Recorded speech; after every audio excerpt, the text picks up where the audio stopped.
Okay, today I wanted to take a look at a glide shot putter, Nolan, who's asked for some tips for improving his glide shot put here. So I'm comparing him with David Storrell. We're going to start with the finish position here. Both have their chests facing the throwing direction at this point. You can see they're both throwing with the elbow behind the shot at a good angle here. Looks like Nolan. I can't tell for sure if he's leaning back or not, but you see David Storrell's got his chest up in the same direction that he's throwing. But it looks like he probably is, though. Uh, Biggest difference I see right here, they both got a good block here in the left arm, but you can see the location of Nolan's right foot. It's facing pretty much the camera, and the heel is facing away. You can see here in David Storrell, he's got the heel totally rotated, and the foot is facing this way toward the throwing direction. He's got the knee down, so you can see where the hip is right here. It's starting to come ahead of the left hip. You can see how Nolan's hip is way back here. Now I can't tell for sure if his feet from this angle are in a straight line. It almost looks like his left foot may be ahead. So you want to get that left foot just, the other side of your right foot. David Storrell has his feet almost straight across. The left might be just slightly to the left of the right foot, but for sure you want to do that so you can get this hip around. I wouldn't be able to tell unless we had a video of you from the 12 o'clock direction. So let's go back and see what else we can see here. Okay, so right here we got the, I like to stop right where the right heel comes down, right here. Okay, let's put David Storrell in that same position. Just landed on the toe, and then the heel drops right here. Now you can see where your left knee is facing downward here. You can see David Storrell's knee is facing, and foot, the camera. So he's opening his knee, and he's rotating this left leg outward. And you've still got this leg down, facing downward. And you need to take this knee and rotate it outward. And you can see how high your toe is, your foot, from the toe board.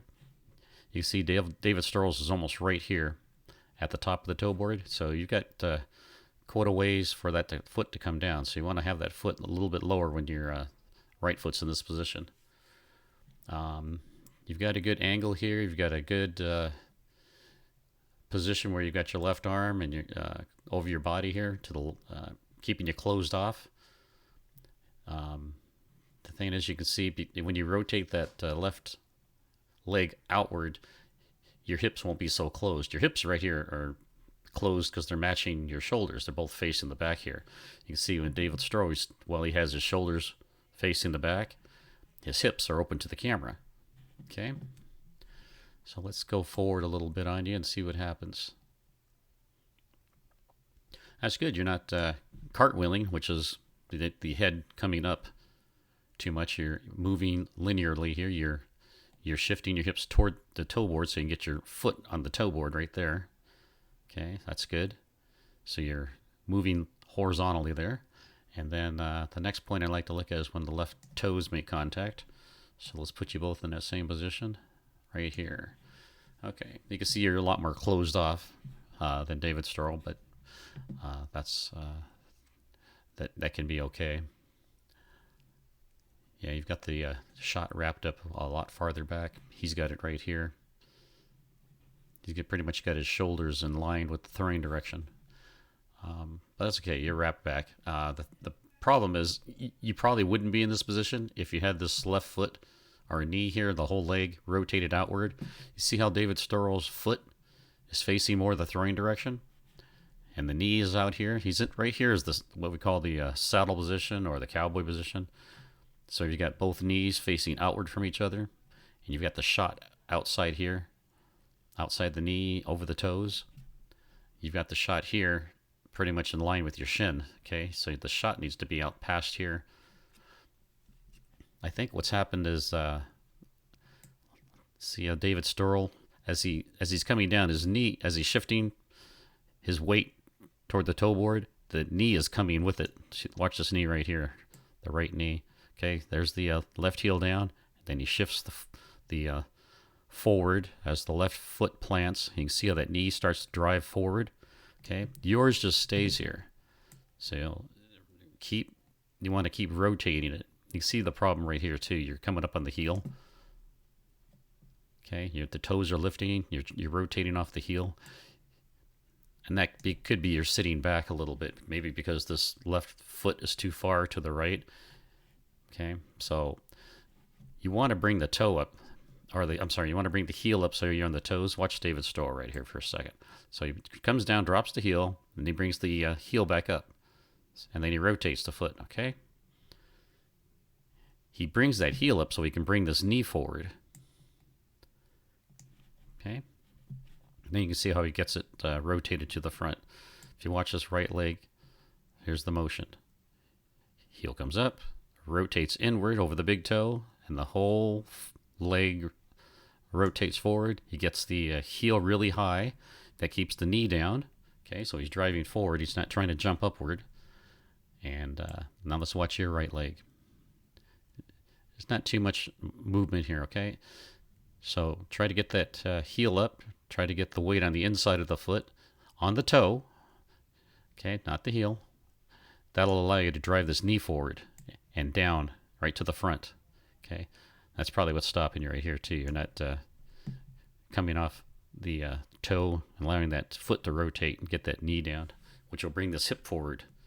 You want that hip to come out ahead of the right hip, ahead of the left hip, before you release it.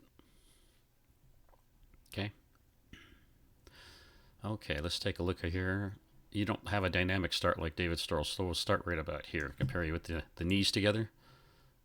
Right about, as he comes down, right about here. Okay. Big difference I see here is he's still got the right heel up, and yours is flat. This is part of his start to get him some momentum coming downward and then back.